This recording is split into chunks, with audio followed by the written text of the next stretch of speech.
السلام عليكم. تعالي أعمل لك طريقة باديكير العيادات بكل أسراره اللي محدش هيقولك عليها، وكل حاجة في البيت بمكونات بسيطة موجودة، مش هتكلفنا حاجة. لايك واشتراك للقناة وتعالوا معايا نشوف طريقة عمل الباديكير في البيت.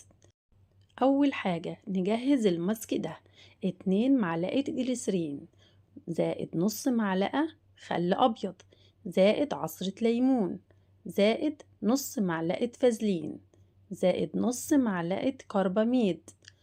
نخلط المكونات ونضعها على كعب الرجل والمناطق الخشنة، ولف الرجل بسترتش بلاستيك لمدة 30 دقيقة. بعدين اشطفي رجلك ونشفيها كويس. الماسك ده بيخلي الجلد الميت يفك ويبقى سهل إزالته من الكعوب والأماكن الخشنة. وبعدين نفرك الكعب بحجر والرجل بالسكراب ده. روعة.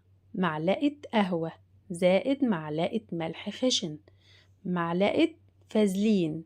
الجلد الميت هيبدأ يقشر معاكي وهتشوفي النعومة. صلوا على الحبيب عليه أفضل الصلاة والسلام. ولو عجبكم الفيديو ووصلتوا معايا لحد هنا، ما تنسوش لايك وشير واشتراك للقناة تشجيعا منكم فضلا وليس أمرا، علشان نكمل معاكم وعلشان القناة تكبر بيكم.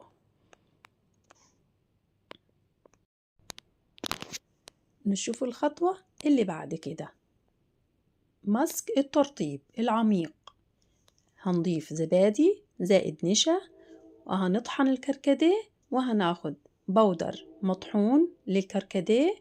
هنخلط المكونات مع بعض، 3 مكونات: زبادي نشا كركديه مطحون، لمدة 10 دقايق. هيدينا نتيجة مبهرة وجميلة جدا، ترطيب عميق ورائع بإذن الله. تفتكروني بدعوة جميلة. آخر خطوة الترطيب. هعرفك تعملي مرطب رائع في البيت، هيخلي رجلك في مكان تاني خالص. نعومة وترطيب رائع. المرطب: معلقة كريم كرباميد، زائد معلقة كبيرة زبدة شيا، زائد نقطتين زيت لافندر، زائد بودرة دم الغزال.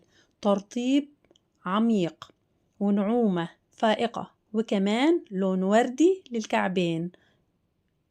نصيحة مهمة: البسي شراب بعد المرطب علشان يحبس الترطيب ويخليه أعمق. طريقة الباديكير دي مرة واحدة في الشهر لأنها بتقشر بعمق. اعملي سيف وجربي وقوليلنا النتيجة في الكومنتات، وما تنسيش لايك وشير واشتراك للقناة تشجيعا منكم فضلا وليس أمرا. شكرا حبايبي لمتابعتكم، وإلى اللقاء مع الفيديو القادم.